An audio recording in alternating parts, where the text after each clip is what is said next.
Nothing says summer like an ice-cold glass of lemonade. But today's stand in Waunakee wasn't just any ordinary lemonade stand.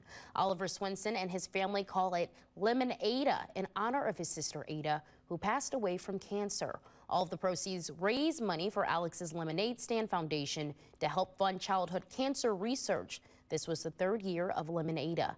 Oliver and his friends sold ice-cold lemonade, cookies, and other treats to friends and community members. Oliver says he misses his sister very much and hopes his fundraiser can make a difference for others who are battling cancer.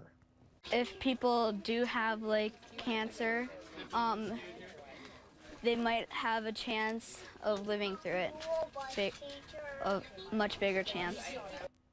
Oliver's stand raised $3,100 in just 3 hours. And to learn more about Alex's Lemonade Stand Foundation or to donate, you can visit our website, WMTV15news.com.